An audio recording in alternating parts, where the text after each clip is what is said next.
আসসালামু আলাইকুম ভিউয়ার্স, আশা করি সবাই অনেক ভালো আছেন আর আমিও অনেক ভালো আছি আপনাদের দোয়ায়। আমি যে রাস্তা দিয়ে যাচ্ছি এই রাস্তাটা আপনাদের অতি পরিচিত, কারণ যারা আমার ভিডিও দেখে তারা সব সময় এই রাস্তা আমাকে দেখছেন, কারণ এই রাস্তায় আমার খালামণির বাসায়। আজকেও খালামণির বাসায় যাইতেছিলাম, তো আমি আর খালামণি রিক্সায় করে। দেখেন, আজকে যদি এখানে আমার সাইকেল থাকতো তাহলে রিক্সা ভাড়াটা কিন্তু লাগতো না, আমি সাইকেলে করে যেতাম। তো ব্যাড লাক, তো সমস্যা নাই। এই যে পাশে যে পুকুরটা দেখতেছেন না, অসম্ভব পরিমাণে সুন্দর, অনেক সুন্দর ভিউ হয়। আর এই নিচে আমার খালামণির বাসা, আর এই উপরে হলো রেলওয়ে স্টেশন। স্টেশনে উঠতেছিলাম, এত পরিমাণের কষ্ট ওঠা, বাবা মনে হইতেছে কোনো একটা পাহাড়ি এলাকায় আসছি। জুম, পাহাড়ির যে জুম আছে না, ভিডিওতে নাম শুনছি তাই জুম বললাম। দেখেন কি পরিমাণের উঁচু। তবে বেশি বলতে গেলে কি যে বয়স্ক মানুষ উঠতে পারবে না এখানে, কারণ অনেকটা উঁচু ছিল, আর পড়ে গেলেই তো শেষ। আর এই যে আমি এখন বর্তমানে একেবারে রেলওয়ে স্টেশন না, এটা রেল লাইন। রেলওয়ে স্টেশন তো ঈশ্বরদী, আর এটা হলো তো আপনার দোতলা সাঁকু একতলা সাঁকুর কাছে।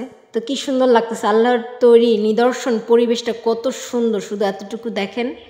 অনেক ভালো লাগতেছিল আর সময়টা খুব ভালো কাটছে আমার। আর এইটা হলো আমাদের বাংলাদেশের সবচাইতে বড় প্রকল্প, পারমাণবিক রূপপুর বিদ্যুৎ কেন্দ্র। দেখেন হালকা হালকা দেখা যাচ্ছিল, মূলত ওই চুল্লিটা 60 থেকে 65 তলার সমান। একটা চুল্লি না, ওখানে 3টা চুল্লি আছে।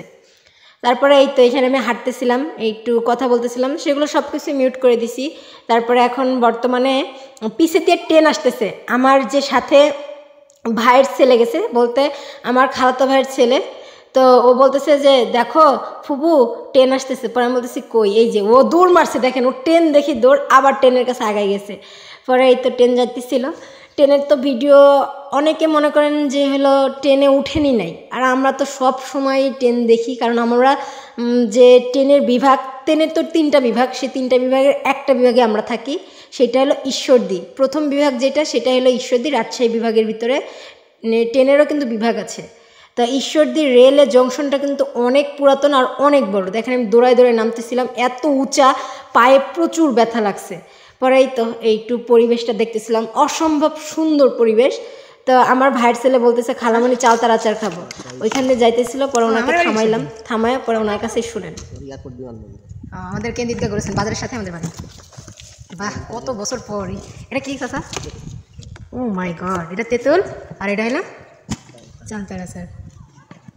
পরিবেশ গ্রাম অঞ্চলে এইসব আচার খুব ভালো লাগতেছে।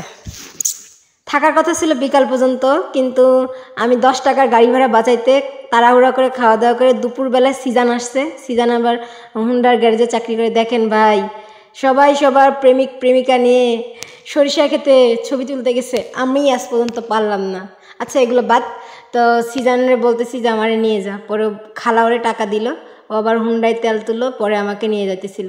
ও এত জোরে চলাইতেছিল, পরে আমারে বলতেছি যে হলো এত জোরে চালাস না, আসতে চলো। আমারে বলতেছে যখন তুমি চলাও অলি গলির ভিতর দিয়ে ঢুকাই দাও হুন্ডা, কত উঁচাই তুলো। তাই আমি মনে মনে ভাবলাম আসলে নিজে চালানো আর অন্যের পিছে বসা অনেক তফাৎ। তো বাই বাই, এখানেই আজকের ভিডিওটা শেষ করলাম, পরবর্তীতে ভিডিও আবার আসবে।